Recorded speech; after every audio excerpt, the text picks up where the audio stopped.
Zimbabwe में एक ऐसी जगह है जिसे जन्नत कहा जा सकता है, प्यास से राहत दिलाने वाली जन्नत।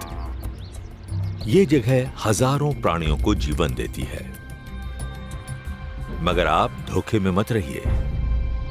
यहां हर कोने में जोखिम छिपे हैं और हर परछाई के पीछे खतरा है।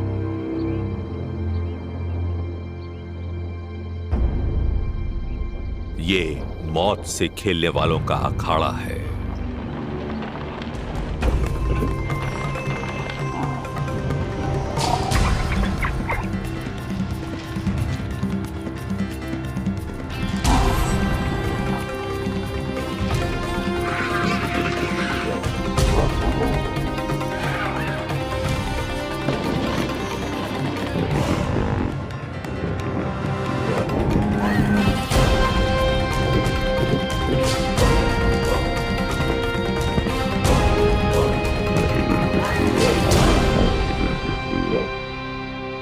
हर साल जब सारी जमीन सूख जाती है, तब पानी का ये सोता जान बचाने का एक मौका देता है। पर यहाँ प्यास बुझाने वाले को भारी कीमत चुकानी पड़ सकती है। इस सूखे के दौरान कौन जीतेगा और कौन हारेगा? मौत के उस खेल में जो यहाँ प्रेडेटर्स प्लेग्राउंड में खेला जाएगा।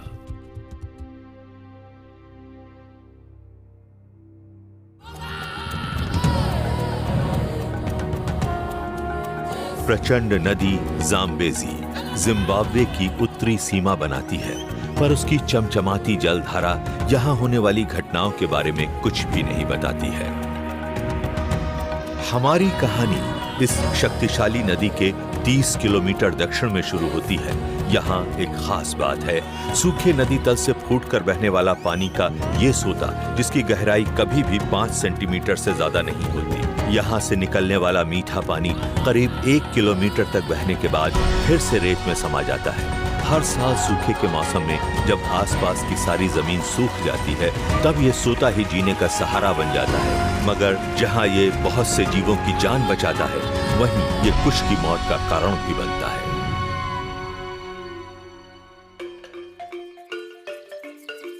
सदियों से बड़े शिकारी जीव यहाँ घात लगाकर शिकार करते रहे हैं। इस प्राचीन जमी हुई तलछट में बने डायनासोरों के पैरों के ये निशान भी देखे जा सकते हैं।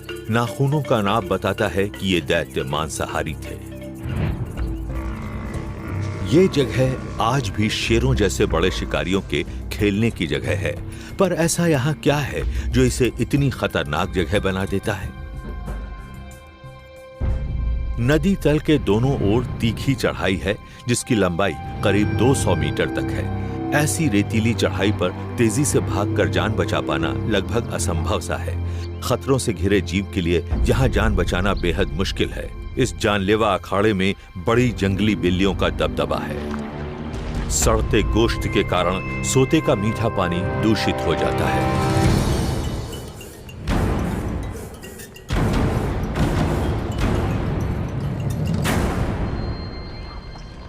सूखे के इस मौसम में 1000 से भी ज्यादा भैंसे अपनी प्यास बुझाने के लिए हर दिन इस सोते पर आएंगे। भैंसे हर कीमत पर अपने आप को बचाएंगे। अपनी तादाद, अपने वजन, अपने जानलेवा सींगों और खुरों के कारण उनमें आत्मविश्वास है। जंगल के इन टैंकों पर हमला बोलने से पहले कोई भी शेर 2 बार सोचेगा जरूर। प्यास भले ही उन्हें यहाँ लेकर आती है, पर जान बचाए रखना उनका अंतिम उद्देश्य होता है।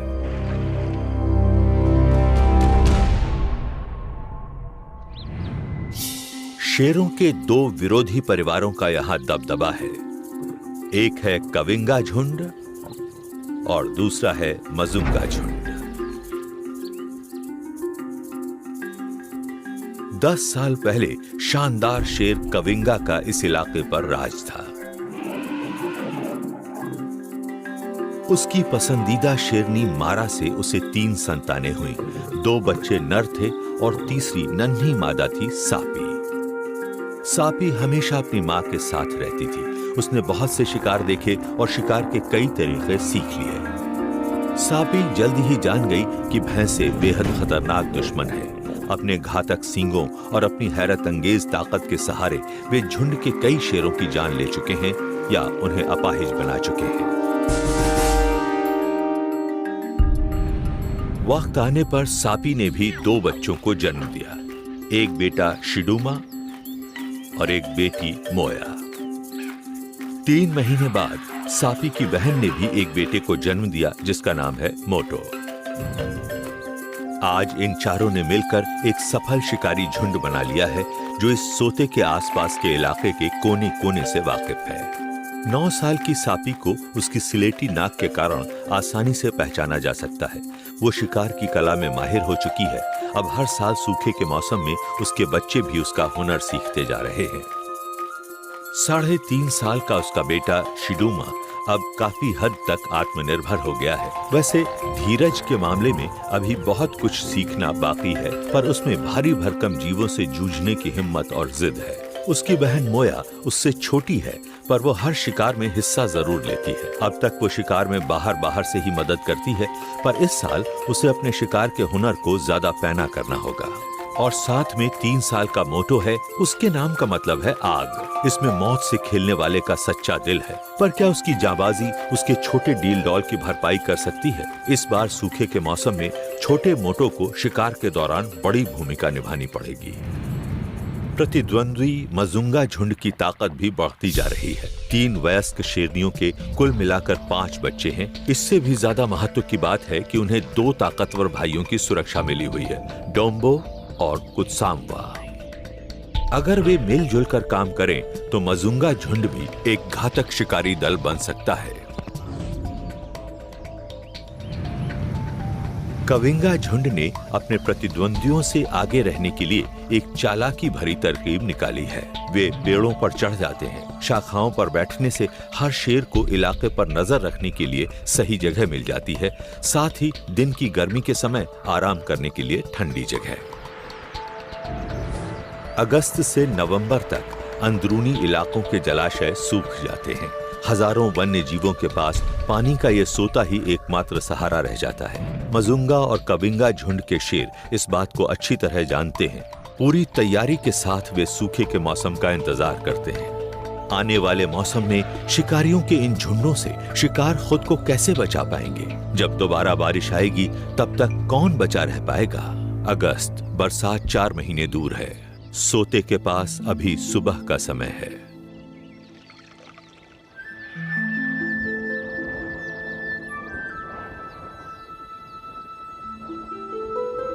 अचानक ही ऊपर नीला आकाश सुनहरा हो जाता है। धूल का बादल छा जाता है। ये इस बात का संकेत है कि सोते के पास एक शानदार घटना घटने वाली है। 400 से ज्यादा भैंसों का झुंड यहां आ रहा है।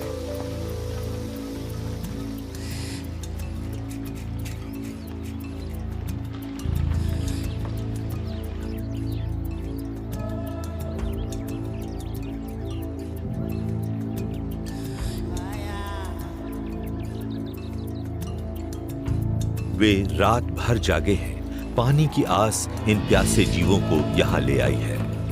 आगे चलने वाले पूरी तरह सतर्क हैं, हवा की जांच कर रहे हैं। सोते के पास की तीखी चढ़ाई की वजह से घबराहट है। कविंगा झुंड भी पूरी तरह से चौकस है। उन्होंने कई दिनों से कुछ नहीं खाया है। ये उनके लिए अच्छा मौका हो सकता है।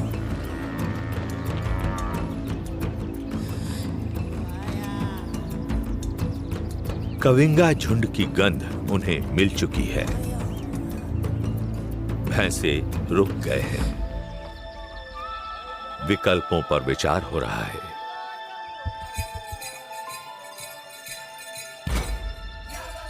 वे प्यास से बेचैन हैं। भारी भरकम जीवों के बीच धकापेल जारी है। सापी और कविंगा झुंड की मौजूदगी के बावजूद आगे वाले भैंसों ने सावधानी को दरकिनार कर दिया है। झुंड ने खड़ी ढलान पर से पानी की ओर उतरना शुरू कर दिया है।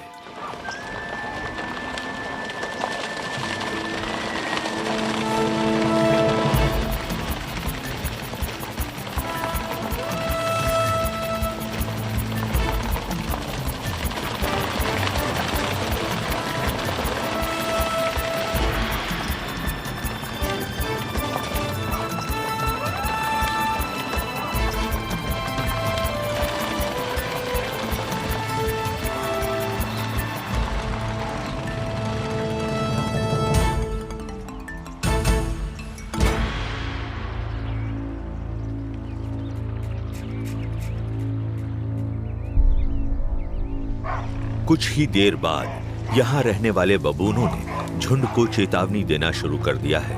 इन बबूनों की यहाँ मौजूदगी और इनकी चेतावनियों से शेर तो हमेशा से ही परेशान रहते हैं। भैंसों ने लामबंदी की है, बच्चों को बीच में करके दोहरे हमले के लिए तैयार है। आज वे यहाँ ज्यादा देर नहीं रुकेंगे, जल्दी ही ऊपर लौट जाएंगे।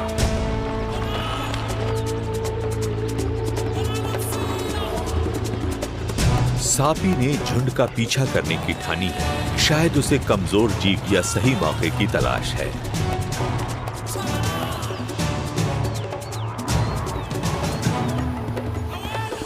अपने झुंड की मदद के बिना वो शिकार तो नहीं कर सकती है, पर उसका इरादा पक्का नजर आ रहा है।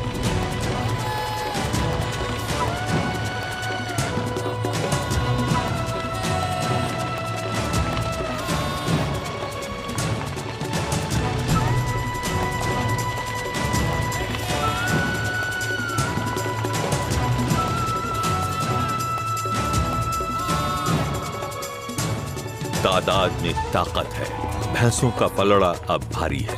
सापी को पीछे हटना पड़ेगा।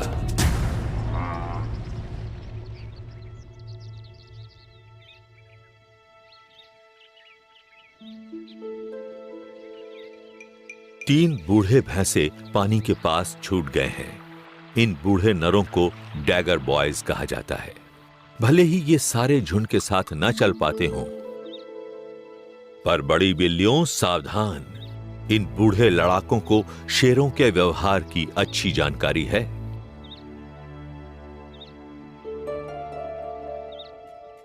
ये लड़ाके अपने आखिरी कुछ साल एक साथ गुजारते हैं। संभावित हमलों के सामने इनकी समझदारी ही इनका सबसे अच्छा बचाव है। सापी और कविंगा झुंड को एक और मौका मिला है। सबसे अच्छी रणनीति ये होगी कि इन बूढ़े लड़ाकों को सबसे तीखी चढ़ाई वाले रास्ते पर जाने को मजबूर किया जाए।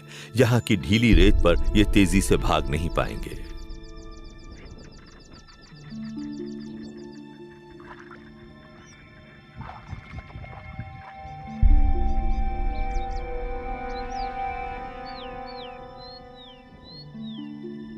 सापी ने अपना शिकार चुन लिया है।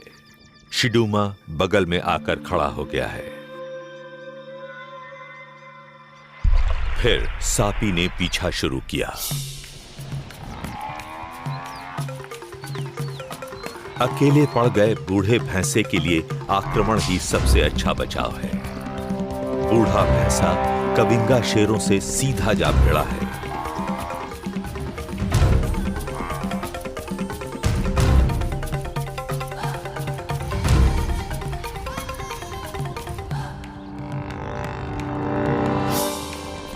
खड़ी चढ़ाई पर ऊपर चढ़ने में दिक्कत आ रही है। उसके खुर नरम रेत में धंसते जा रहे हैं। शेर पास आ गए हैं। वहशियाना ताकत है। तेजी से घूम रहा बूढ़ा भैंसा शेरों पर भारी पड़ रहा है।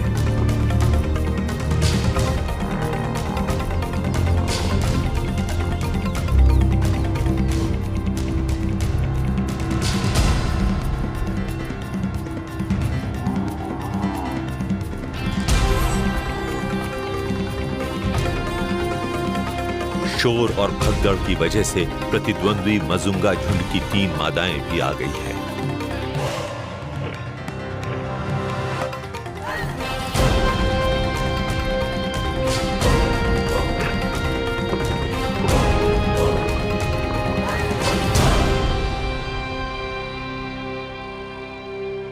उम्मीद के विपरीत बूढ़ा मजबूत टैंक बच गया है। भैंसे की दुम भले ही कट गई है, लेकिन शेरों को पीछे हटना पड़ा है। खंजर जैसे सींगों वाला ललकारता हुआ खड़ा है।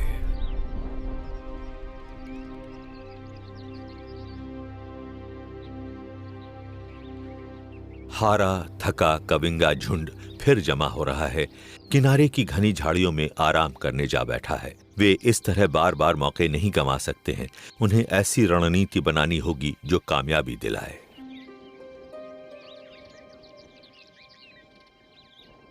परेशानी की बात है, झुंड के कम उम्र शेरों में अनुभव की कमी है।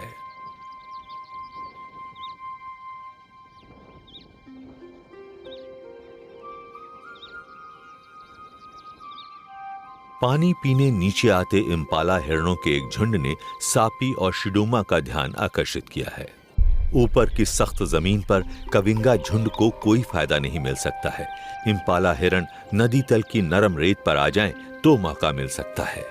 इम्पाला हिरणों के खुर संकरे होते हैं, रेत में धंस जाते हैं। शेरों के पंजे चौड़े फैले होते हैं, पीछा करते वक्त वे फायदे में रहेंगे। नौजवान शिडूमा ने पीछा शुरू कर दिया, पर उसने जल्दबाजी की है। सापी ने उसका साथ देने की कोशिश की, पर देर हो चुकी है।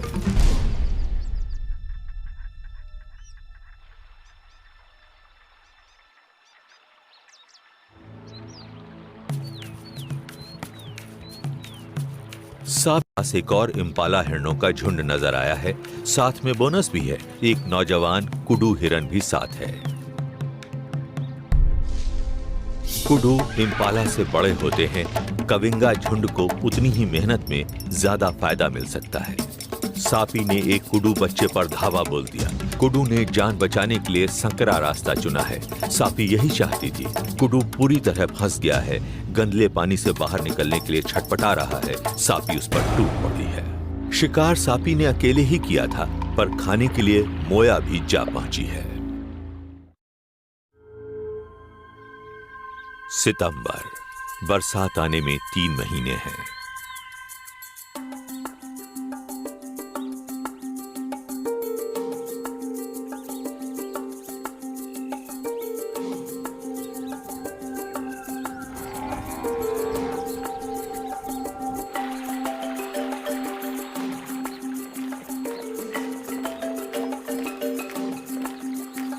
मजुंगा झुंड दमदार होता जा रहा है। बच्चों ने शिकार के तरीके सीखना शुरू कर दिया है। आज बच्चे खेलने में मस्त हैं। मत्स्यदार शूकर यानी वॉटहॉग और इम्पाला हिरण चश्मे पर पानी पीने आए हैं।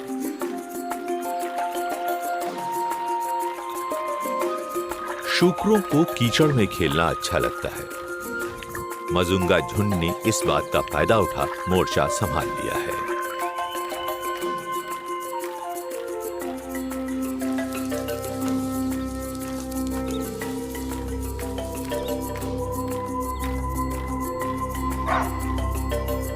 शूकर खुश हैं, उन्हें खतरे की खबर नहीं है। इम्पाला और बबूनों ने खतरे की चेतावनी दी है।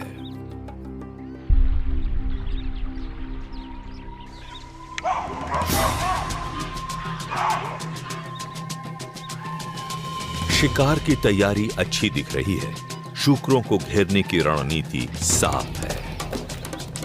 एक मजुंगा शेरनी सकरे रास्ते के बगल में खड़ी है। सोते के पास से दूसरी ने पीछा शुरू कर दिया है।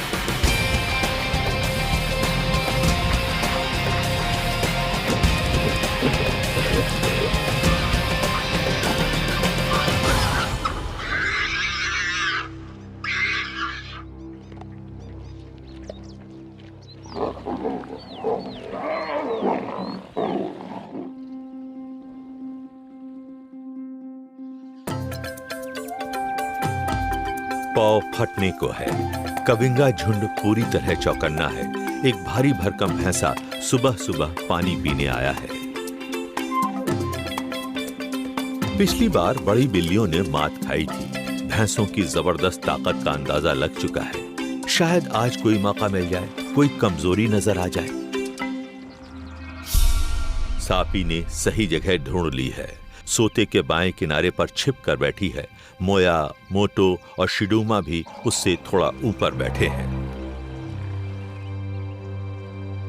प्रतिद्वंद्वी मजुंगा झुंड की एक मादा भी इन बनते हालात में दिलचस्पी ले रही है। वो दूसरे किनारे से ये सब देख रही है। क्या वो शिकार में कविंगा झुंड का साथ देने की सोच रही है, या उसका झुंड खुद भी शिकार की पहल करेगा? स्थानीय बबूनों में फिर से खलबली है।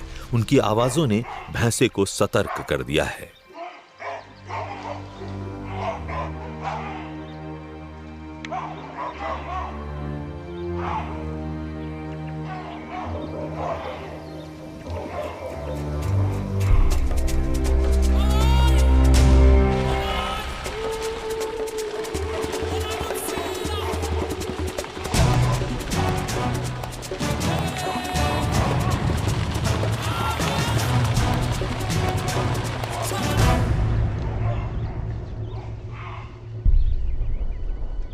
कुछ भैंसे पीछे छूटकर झुंड से अलग हो गए हैं। इनमें से एक घायल लग रहा है, शायद किसी आपसी लड़ाई में चोट आई है।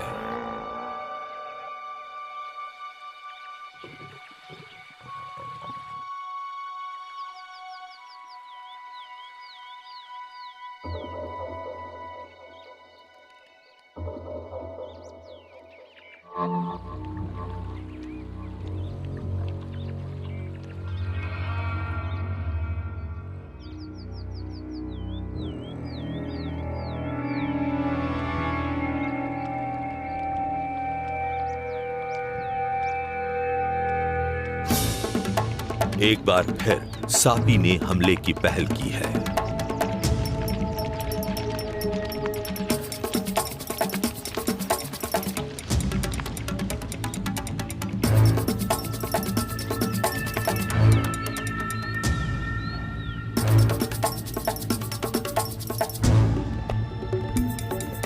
भैंसा घायल भले ही हो, मगर कविंगा झुंड को कामयाबी तभी मिलेगी जब उसे घेर कर परेशान करेंगे और हमला पीछे से करेंगे।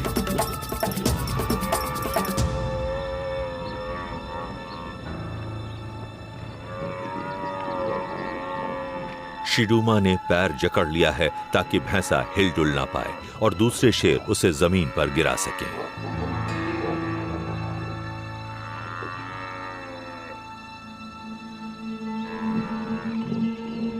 लगता है सापी और उसके झुंड के शेरों ने मजुंगा झुंड की मादा के साथ आने का बुरा नहीं माना है। शायद उन्हें लग रहा है कि उसकी मदद से उन्हें फायदा ही होगा।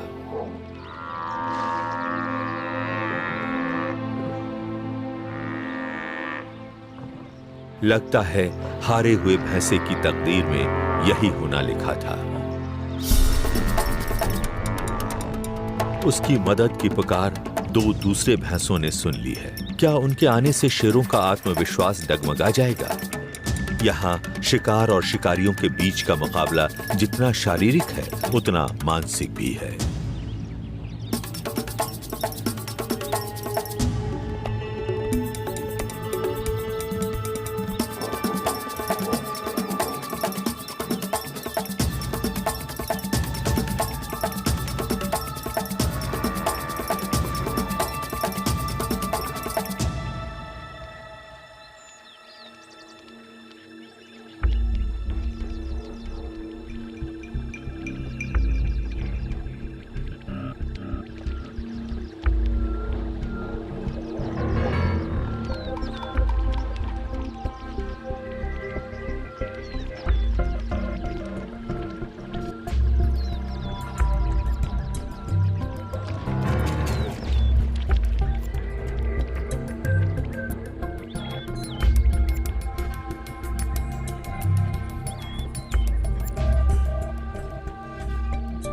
लगता है घायल भैंसा बच निकलेगा, पर एक बार शक्ति संतुलन फिर से बदल गया है। कविंगा झुंड ने उसका रास्ता रोक रखा है और शिडूमा ने एक बार फिर उस पर हमला बोला है।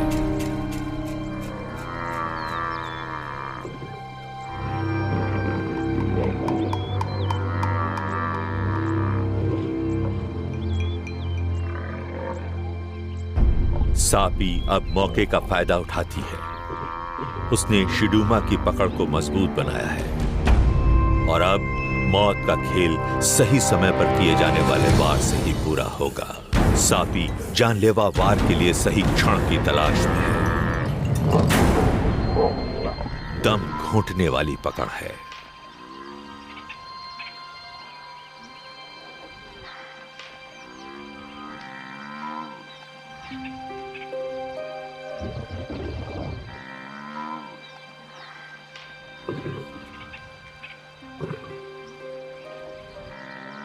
सापी ने भैंसे की नाक बंद कर दी है। जंगल का ये टैंक अब कमजोर पड़ने लगा है।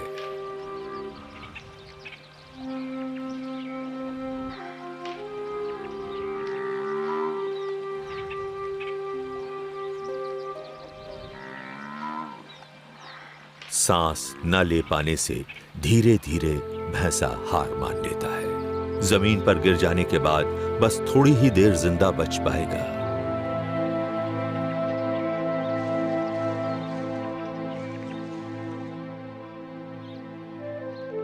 सापी ने अपनी जानलेवा पकड़ छोड़ दी है। इस शिकार की कामयाबी का श्रेय कविंगा झुंड की मिलजुल कर की गई मेहनत को जाता है। ये शिकार उनके आत्मविश्वास को बढ़ाएगा और इससे मिला सबक बचे हुए सूखे के मौसम में उनके बड़े काम आएगा। अक्टूबर, बरसात 2 महीने दूर है। अक्टूबर में जाम्बेजी घाटी में तापमान बढ़ जाता है, पानी की जरूरत बढ़ जाती है। भैंसों के एक झुंड के पानी पीने भर से ही सोते का पानी खत्म हो जाता है। हैरानी की बात यह है कि कुछ ही घंटों बाद सोते में पानी फिर से बहने लगता है। लड़ाई में शेरों के दोनों झुंडों का पलड़ा अब भारी पड़ने लगा है। कामयाब शिकारों के सबूत सोते के चारों ओर नजर आते हैं। इन दिनों हाथी के बच्चे सबसे आसानी से शिकार बन जाते हैं। हालात ऐसे हैं कि ताकतवर भैंसों में भी कमजोरी नजर आने लगी है।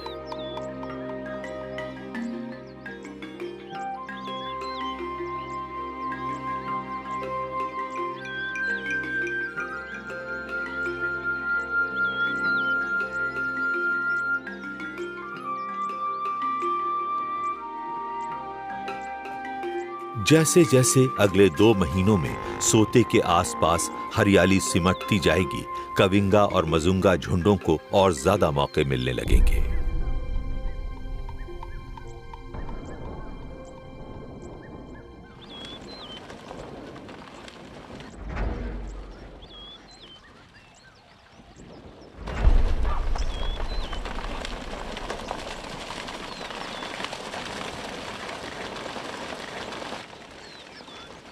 सूखे का मौसम चलता जा रहा है।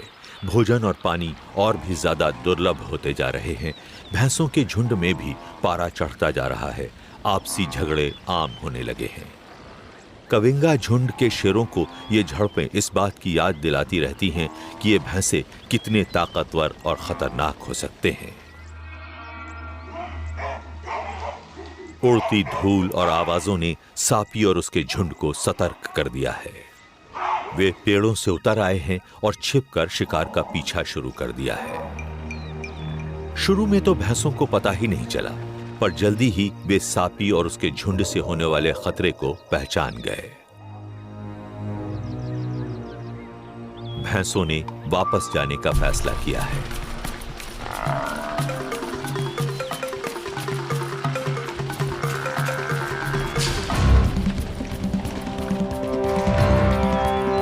मोटो और मोया शिकार के मामले में नौसिखिए हैं। उनकी नजर एक बच्चे पर पड़ी है। किस्मत आजमाई पर यह भारी गलती साबित हुई। बाजी तेजी से पलट गई है। भैंसे आक्रामक हो गए हैं। मोटो और मोया को अब बचकर भागना पड़ेगा।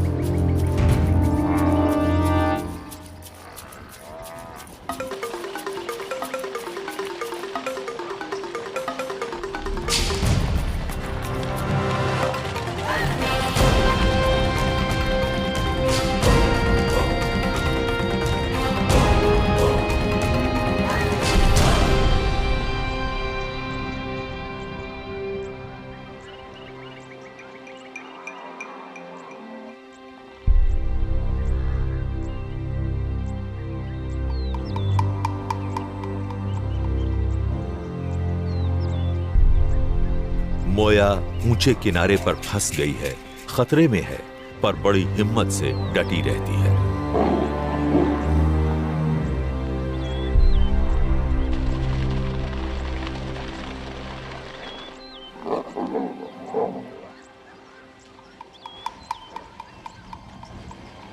सकरे रास्ते की खड़ी चढ़ाई पर एक भैंसा गिरकर घायल हो गया है।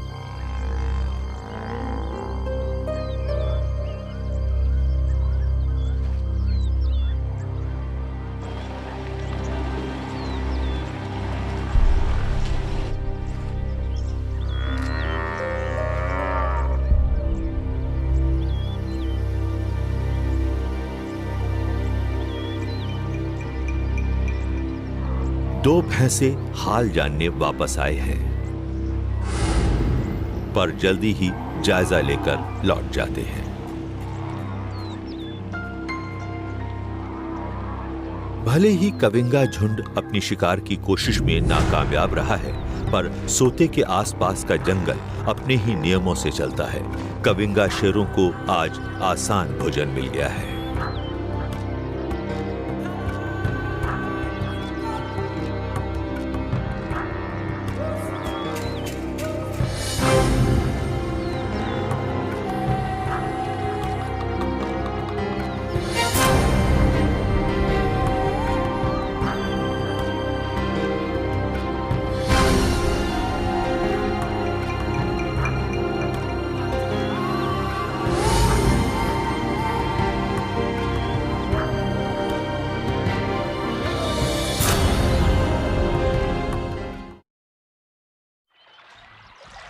यहाँ शिकार की तलाश में घूमने वाले सिर्फ कविंगा और मजुंगा शेरों तक ही सीमित नहीं हैं। इस सोते के पास जंगली कुत्ते भी रहते हैं। इतने बड़े झुंड का पेट भरने के लिए इन्हें अक्सर शिकार करना पड़ता है। ये सुबह होते समय या दिन ढलते समय ठंडक में शिकार करना पसंद करते हैं।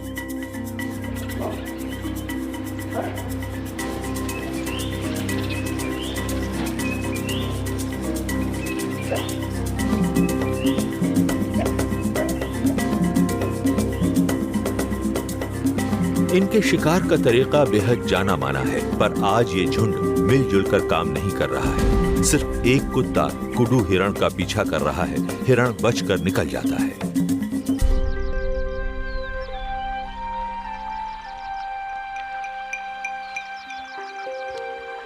नदी तल पर आराम करते कुत्ते मौके का फायदा उठाने के लिए तैयार नहीं थे। एक अकेला भैंसा पानी पीने नीचे आया है। इस भारी भरकम और शक्तिशाली दानव की ताकत के आगे कुत्ते बेहद कमजोर हैं। समझदारी से काम लेते हैं, भैंसे को अकेला छोड़ देते हैं। उन्हें अगले मौके के लिए ज्यादा इंतजार नहीं करना पड़ता है। इम्पाला हिरणों का एक झुंड पानी पीने आ रहा है।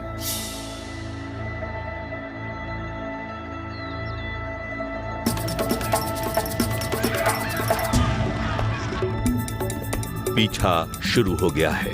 जब इतने सारे हिरण सामने हों, तो इन कुत्तों को भोजन मिलना सुनिश्चित है। रफ्तार और पीछे लगे रहने की क्षमता ही इन कुत्तों की सबसे बड़ी ताकत है। जल्दी ही एक शिकार को गिराने में कामयाबी मिल जाती है।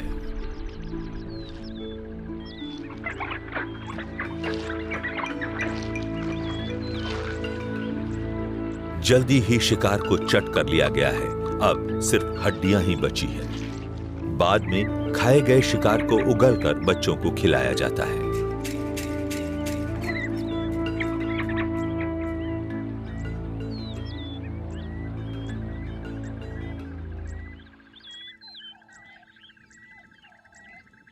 जैसे जैसे दिन चढ़ता है, इम्पाला हिरणों के कई झुंड पानी पीने आते हैं। मजुंगा झुंड बड़े ध्यान से उनका व्यवहार देख रहा है।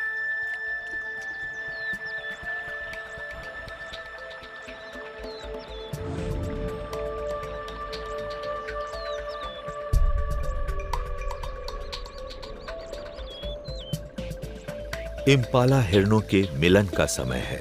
एक प्रमुख नर मिलन का हक पाने के लिए दूसरे प्रमुख नर को ललकार रहा है। बड़ा ही थका देने वाला वक्त है। उनका पूरा ध्यान इन्हीं लड़ाइयों पर है।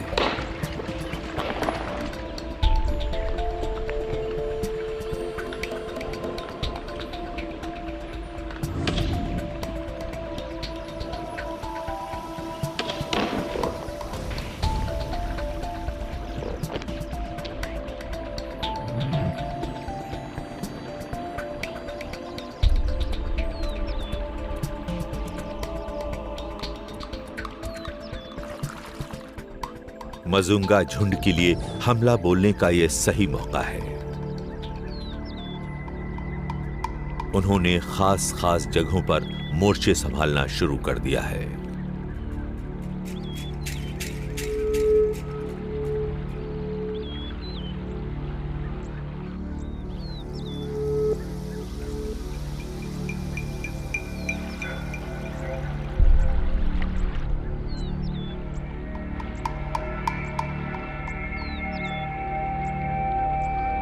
बच्चे भी शिकार में शामिल हैं, पर उन्हें हमले के सही समय की समझ नहीं है।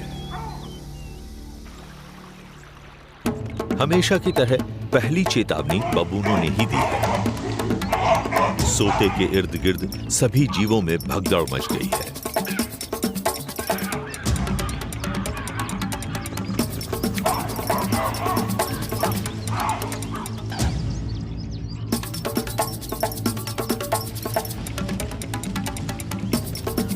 शिकार में पहल करने वाली शेरनी ने सोते के किनारे किनारे पीछा शुरू कर दिया है। वो इम्पाला हिरणों को उस सकरे रास्ते की ओर ले जाना चाहती है जहां दूसरे साथी छिपे बैठे हैं।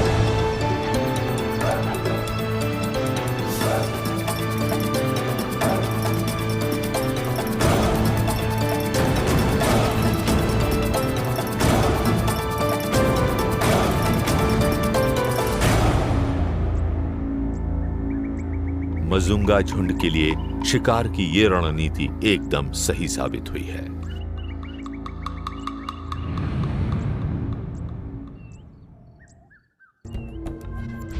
सापी और कविंगा झुंड भी आज शिकार की ताक में हैं। वे भी सोते के किनारे घात लगाए बैठे हैं।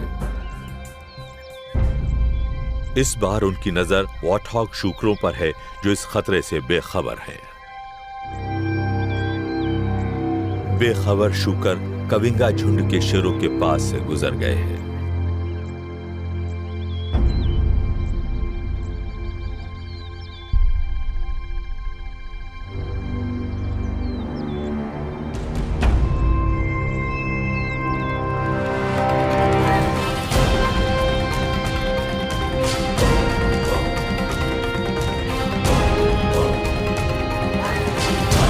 फिर भी बिजली की सी तेजी से हालात बदले, शूकर हाथ नहीं आए। सापी उन्हें ढलवां किनारे की ओर ले जाने में कामयाब नहीं हो पाई जहां उसे फायदा हो सकता था।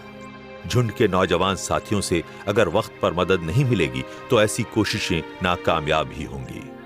अगर सफलता पाना है तो सोते के आसपास की भौगोलिक परिस्थितियों को ध्यान में रखते हुए चारों शेरों को एक साथ काम करना होगा।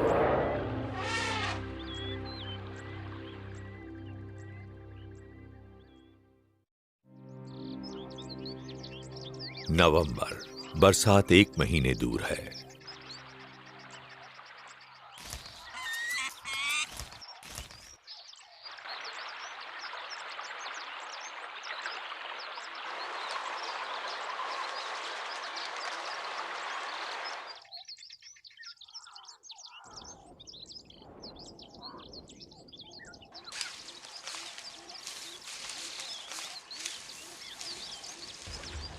नवंबर की शुरुआत है।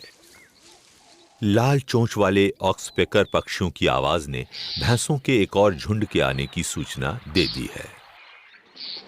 गलों में महीनों से जमी धूल से भैंसें परेशान हैं। कविंगा झुंड के शेरों की जानी पहचानी गंध की भी उन्हें परवाह नहीं है।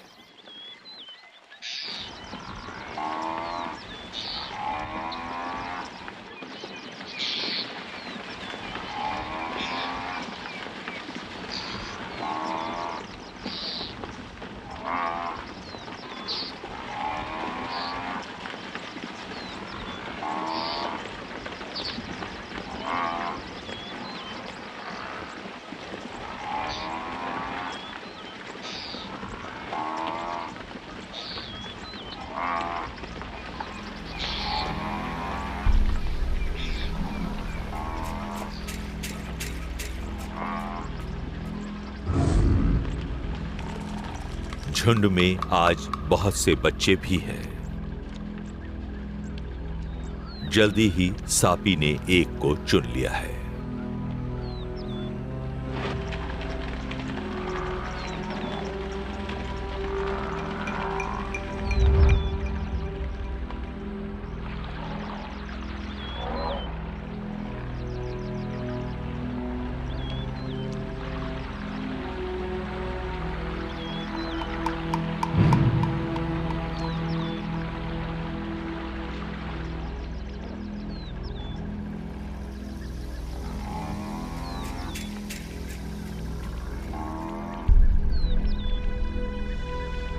बबूनों ने शोर मचाना शुरू कर दिया है।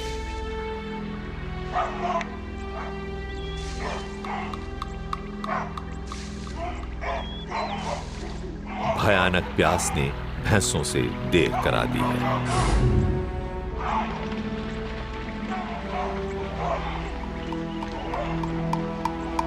सोते से हटने में बहुत ज्यादा देर हो गई है।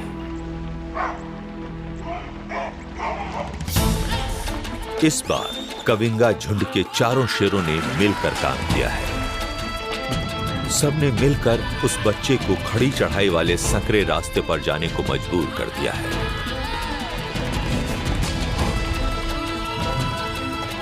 सापी ने बच्चे को दबोच लिया है। एक भैंस जो शायद बच्चे की मां है, बड़ी दिलेरी से अपने सींगों से सापी और मोया की तरफ वार करती है, पर इससे सिर्फ बच्चे को ही चोट लगती है। एक ताकतवर भैंसा कविंगा शेरों पर झपटता है, मगर शेर चालाकी से बच्चे को बीच में ले आते हैं। बेचारा बच्चा भैंसे के इस जोरदार वार का शिकार बन जाता है।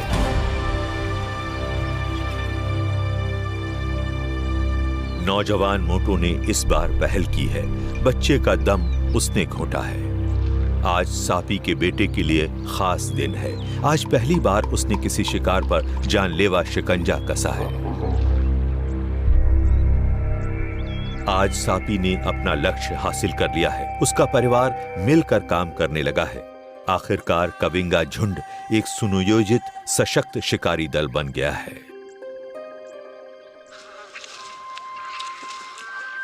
सूखे मौसम के इन आखिरी दिनों में जाम्बेजी घाटी का तापमान बेहद बढ़ जाता है। गर्मी और खुश्की से जीना दूभर हो जाता है। शिकारियों का काम इन दिनों बहुत आसान हो जाता है। शिकार को भोजन की तलाश में दूर दूर तक भटकना पड़ता है। बुरी तरह थके हारे सोते पर पहुंचते हैं।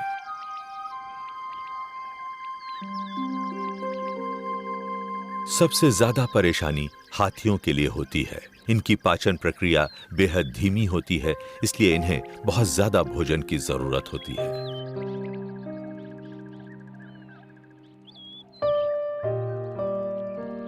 एक थकी हारी हथनी का अपने बच्चे को इस तरह भाग्य के भरोसे अकेला छोड़ देना यहां आम बात है। अकेला और थका मांदा बच्चा जमीन पर गिर पड़ा है।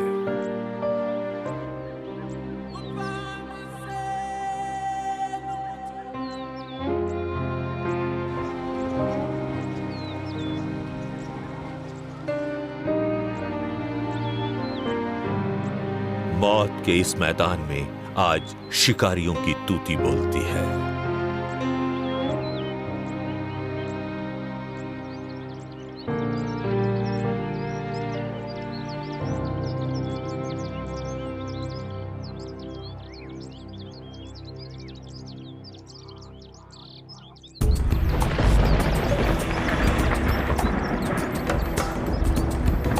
जब लगा कि सारी ताकत खत्म हो गई है, तभी बादलों का जमा होना शुरू हो गया। आखिरकार जिसका इंतजार था वो बारिश आ ही गई। पहली ही तेज बारिश में सोते ने बहना शुरू कर दिया।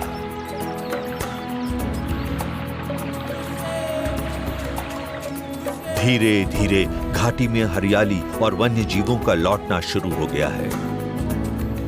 इस सूखे के मौसम में इस सोते ने अपनी जिम्मेदारी अच्छी तरह निभाई है। कविंगा और मजुंगा झुंडों के शेरों को अब पेट भरने के लिए दूर तक जाना पड़ता है। वे भैंसों के झुंड का पीछा करते हुए जाम्बेजी घाटी की घनी हरियाली में पहुंच जाते हैं।